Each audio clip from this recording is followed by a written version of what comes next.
Salut à toutes et à tous, bienvenue, c'est Top Sport, votre rendez-vous chaque lundi avec l'actualité du sport alsacien. Nous nous installons cette semaine sur la pelouse du rugby club de Strasbourg qui disputait ce dimanche son premier match à domicile contre Mâcon, du rugby donc, mais pas que dans cette émission. Le détail dans le sommaire, c'est tout de suite.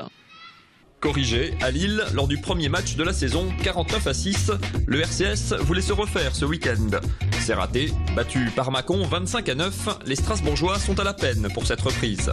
En football, direction Mulhouse, où le FCM de Pascal Johansen vient d'engranger une troisième victoire qui le conduit au pied du podium.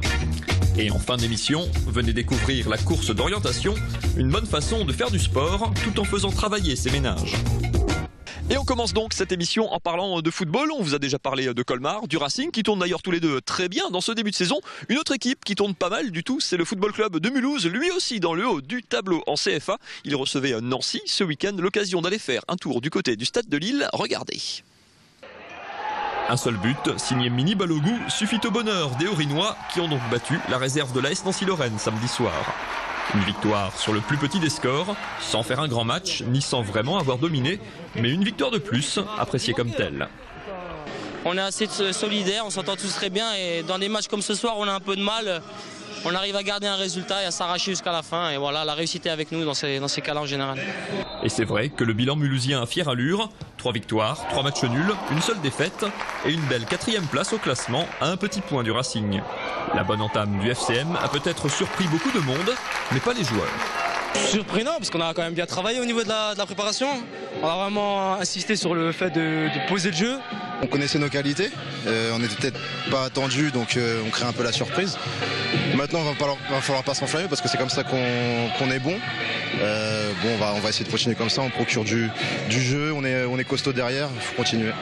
Pour les autres clubs alsaciens en CFA, la donne est claire. Le Racing joue la montée, sa Réunion le maintient.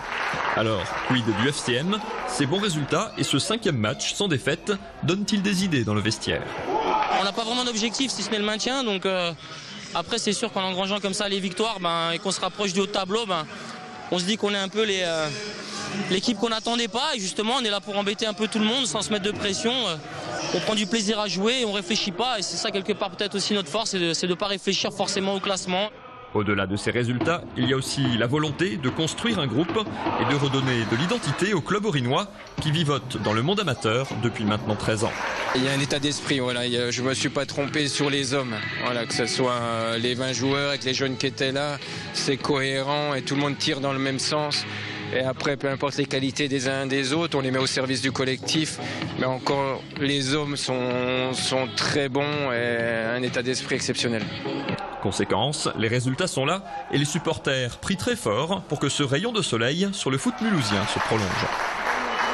Et le prochain match pour le FCM, c'est un tour de Coupe de France. Le FCM se déplacera à Eigenheim ce week-end. Le Racing sera lui au Mars Bischheim et sa Réunion, le 3e club alsacien en CFA, sera lui du côté de Weiersheim. Place au rugby dans cette émission. Le rugby club de Strasbourg recevait Mâcon ce week-end. Après une grosse claque, les Strasbourgeois voulaient se refaire. Le résumé de cette rencontre, c'est tout de suite. Les images sont signées Thomas Sercia.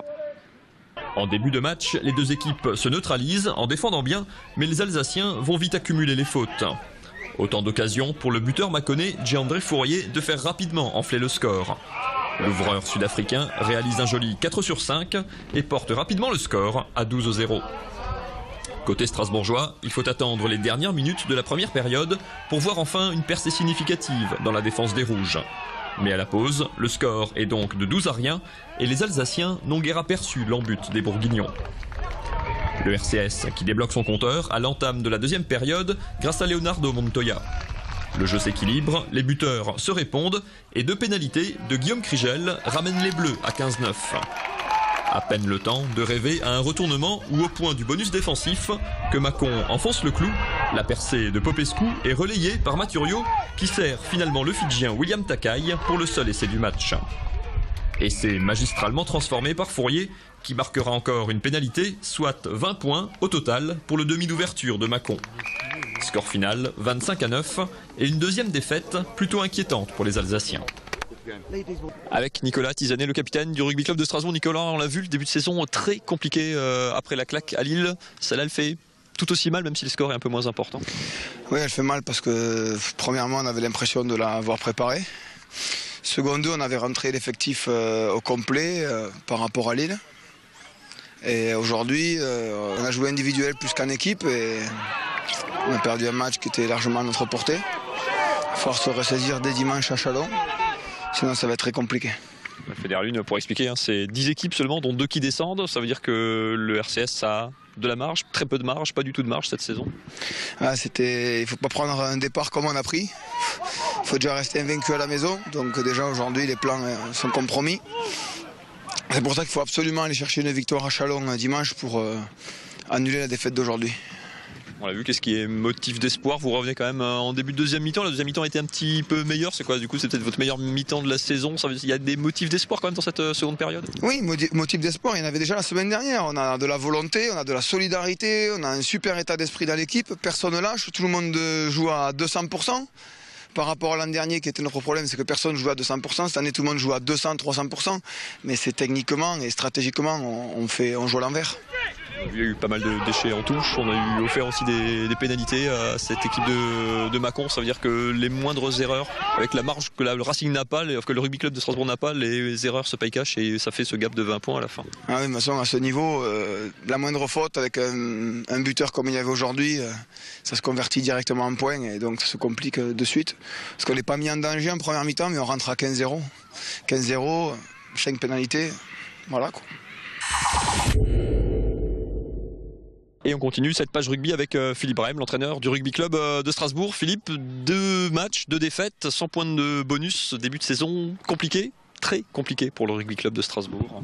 Très compliqué. Que dire que pour l'instant, on n'est pas au niveau de ces équipes qu'on rencontre. Bon, je pense que Lille et Mâcon et Bourg-en-Bresse sont dans le top 3. Mais enfin, bon, nous, on est hors sujet. On est hors sujet dans plusieurs domaines. La conquête, la patience, la construction de notre jeu, trop de ballons rendus, trop de ballons perdus. On n'est pas une équipe. Hein. Pour l'instant, on est des individus qui sont... Voilà, les uns derrière les autres, donc on est en difficulté. C'est la 3e saison 1 du rugby club de Strasbourg en Fédérale 1, ça veut dire quoi? Ça veut dire que cette équipe est plus faible que ses devancières ou qu'au contraire qu'elle s'est renforcée ou qu'elle est censée s'être renforcée et que ça n'a pas encore pris? Renforcée, non. Qu'elle ait un meilleur potentiel, pour moi c'est la meilleure, ça peut paraître paradoxal, mais c'est celle qui a le plus de potentiel des trois années. Mais c'est pas parce qu'on a le plus de potentiel qu'on fait une équipe. Pour l'instant, on ne fait pas une équipe. Pour l'instant, c'est que des individus qui jouent chacun pour soi et qui veulent trouver la vérité individuellement. Donc il faut impérativement retrouver de la rigueur, de la discipline, de la conservation et rester dans nos schémas. Voilà, donc c'est la grosse difficulté qu'on a actuellement. Pour expliquer le contexte aussi un petit peu, dans les 10 équipes dont vous faites partie dans cette poule de Fédérale 1, dans cette 3e division, il y a plusieurs poules géographiques. Il faut préciser quand même que dans la poule du Racing, c'est une des plus denses, sinon la plus dense, la plus compliquée aussi. C'est la poule, il faut savoir que le budget moyen de cette poule le budget moyen est de 1 850 000. Donc nous, on a un budget d'1 300 000. La poule du Sud-Ouest, par exemple, où on trouve un joueur de rugby tous les 10 mètres, donc il y a le budget moyen est de 800 000, donc ça fait 1 million de différence. C'est vraiment la poule 1, c'est vraiment la poule où il y a tous les clubs ambitieux de Fédérale 1. Et c'est très compliqué, très compliqué. On se trouve confronté à des équipes qui ont de gros effectifs et pratiquement que des professionnels. Et ben voilà, donc il faut s'accrocher, continuer à bosser, à travailler, y croire. Chaque année c'est difficile. Et cette année c'est particulièrement compliqué. Pour finir justement, aller sur une note d'espoir et positive, qu'est-ce qui vous rend justement optimiste? Quelles sont les qualités qui font que cette mayonnaise strasbourgeoise pourrait prendre? C'est le potentiel vraiment de cette équipe. Quand je les vois au niveau des entraînements, quand je connais les joueurs, je sais qu'on peut faire quelque chose de bien. Donc après, bon, on n'a pas beaucoup d'effectifs, on ne pourra pas le faire tourner, contrairement aux autres équipes.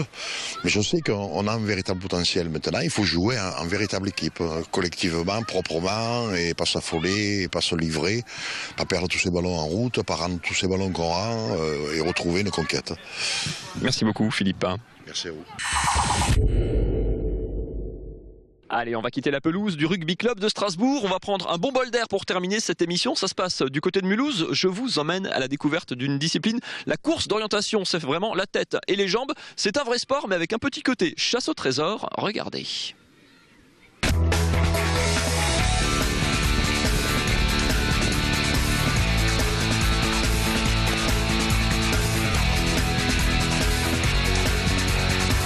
Une carte, une boussole et des balises à trouver en un minimum de temps où l'on doit pointer. Voilà pour le principe de la course d'orientation.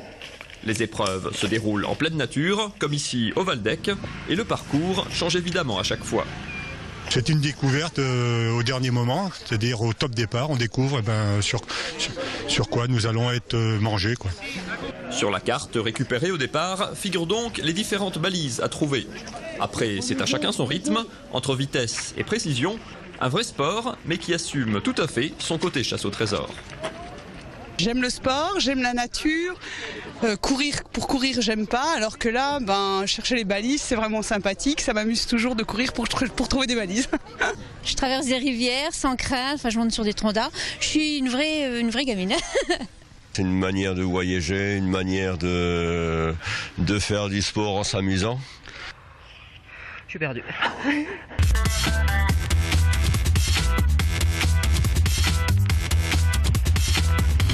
On aime bien parler de la tête et des jambes, parce que celui qui a les jambes et qui n'a pas de tête, il s'en sortira pas. Celui qui a beaucoup de tête et pas de jambes, il s'en sortira, mais il ira beaucoup moins vite que celui qui peut combiner les deux en même temps.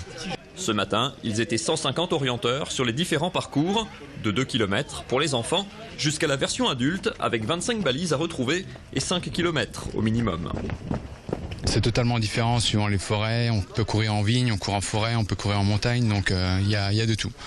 Dans la région, 6 clubs proposent cette activité qui compte aujourd'hui près de 300 licenciés et qui peut aussi se décliner à ski et à VTT. C'est déjà la fin de ce Top Sport. Je vous retrouve bien sûr lundi prochain à partir de 19h35 pour une nouvelle émission. D'ici là, www.alsacevan.tv pour revoir cette émission et tous les autres programmes de votre chaîne préférée. Bonne semaine à tous, faites du sport, bye bye.